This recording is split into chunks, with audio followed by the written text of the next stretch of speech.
Good morning student, I Sumit Saini, PGT Physics. Welcome to BVN online classes.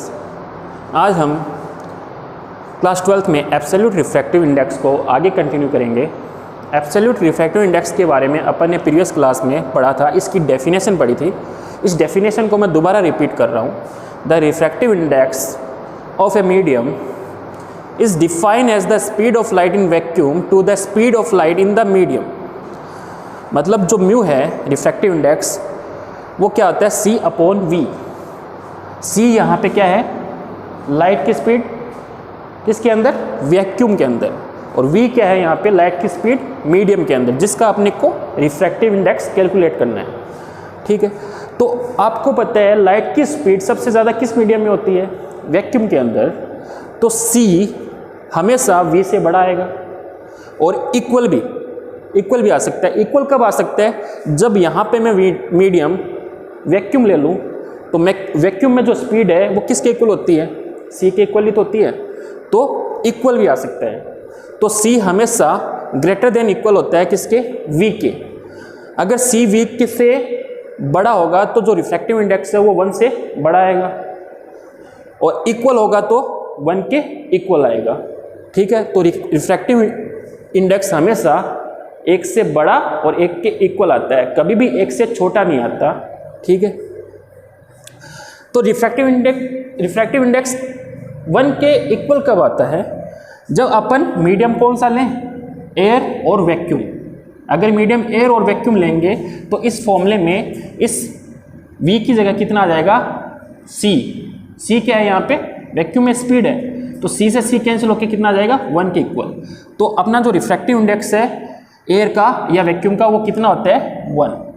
ठीक है, अब इस फॉर्मूले में देखो, अगर लाइट की स्पीड ज़्यादा होगी तो मीडियम का रिफ्रैक्टिव इंडेक्स क्या हो जाएगा, कम हो जाएगा, क्योंकि c तो एक कांस्टेंट है। तो मीडियम का रिफ्रैक्टिव इंडेक्स क्या हो जाएगा, कम हो जाएगा। अगर लाइट की स्पीड कम होगी तो रिफ्रैक्टिव इंडेक्स क्या हो जाएगा, ज़्यादा हो जाएगा। अब लाइट की स्पीड कम कहाँ होती है, डेंसर मीडियम में, तो उसका रिफ्रैक्टिव इंडेक्स क्या हो जाएगा, ज़्यादा हो जाएगा। तो डेंसर मीडियम का रिफ्रैक्टिव इंडेक्स क्या होता है, ज़्यादा होता है। जितना ज़्यादा डेंसर मीडियम होगा उसमें लाइट की स्पीड उतनी ही कम होगी और उसका रिफ्रैक्टिव इंडेक्स उतना ही ज़्यादा होगा।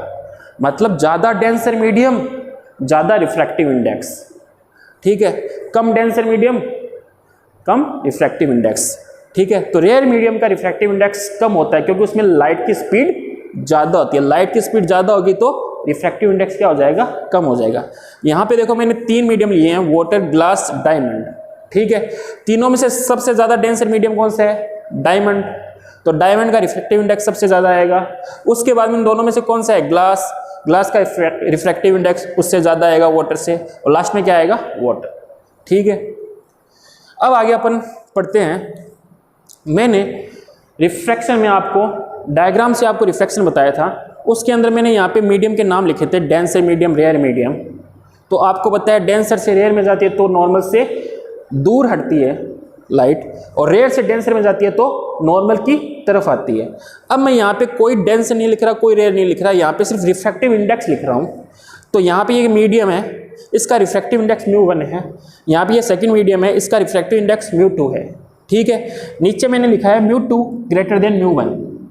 तो μ2 ग्रेटर देन μ1 है कि μ2 बड़ा है तो किससे, μ1 से। तो डेंसर मीडियम कौन सा होगा, μ2, क्योंकि जितना ज़्यादा डेंसर होगा उतना ही उसका रिफ्रैक्टिव इंडेक्स होगा। तो ये डेंसर मीडियम हो गया। ये कौन सा हो गया, रेयर मीडियम।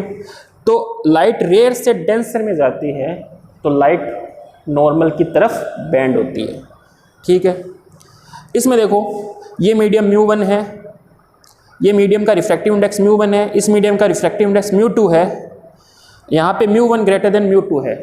अब देखो कौन सा डेंसर हुआ, μ1, क्योंकि रिफ्रैक्टिव इंडेक्स μ1 ज़्यादा है किससे, μ2 से, तो ये ज़्यादा डेंसर हुआ, ये रेयर हुआ।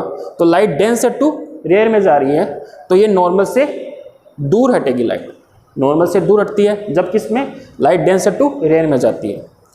यहाँ पर देखो ये मीडियम का रिफ्रैक्टिव इंडेक्स μ1, इसका μ2। इस केस में मैंने रिफ्रैक्टिव इंडेक्स को इक्वल लिखा है।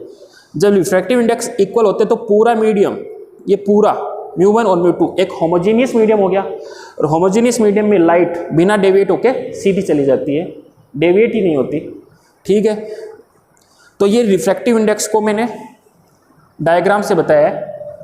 ठीक है, अब इसमें देखो μ1, अपन μ1 को लिखें तो कैसे लिखते हैं फॉर्मूले से, C/V1।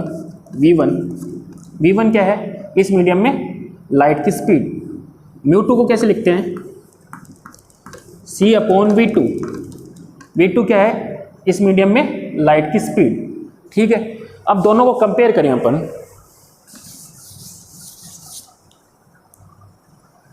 μ2/μ1 करूं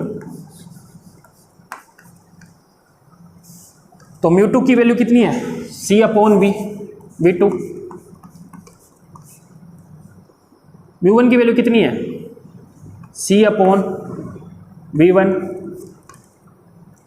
C से C कैंसिल, कितना आ जाएगा, V1/V2। तो जो μ2/μ1 वो क्या आया है, V1/V2, मतलब वेलोसिटी के रेसिप्रोकल के इक्वल होते हैं। इसको अपन एक सिंबल दे देते हैं, क्या, μ2/1।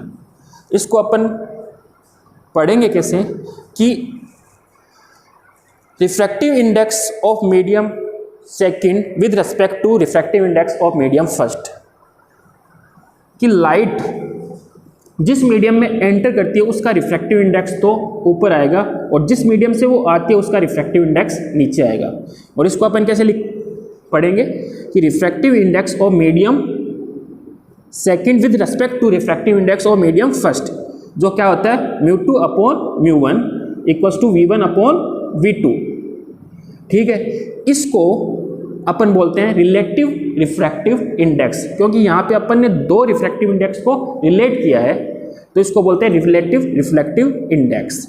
इसको कभी कभी ऐसा भी लिखा आता है, refractive index of medium second with respect to refractive index of medium first, ऐसा भी लिखा सकता है, या ये ऐसा भी लिखा सकता है, refractive index of medium second with respect to refractive index of medium first. जिस मीडियम में लाइट एंटर करती है वो मीडियम हमेशा ऊपर आएगा, उसका रिफ्रैक्टिव इंडेक्स हमेशा ऊपर आएगा, जिस मीडियम से आती है उसका रिफ्रैक्टिव इंडेक्स नीचे आता है। कि लाइट किसके अंदर एंटर कर रही है, सेकंड मीडियम पे, तो refractive index of second medium with respect to refractive index of first medium कितना आ जाएगा, μ2/μ1 इक्वल्स टू V1/V2।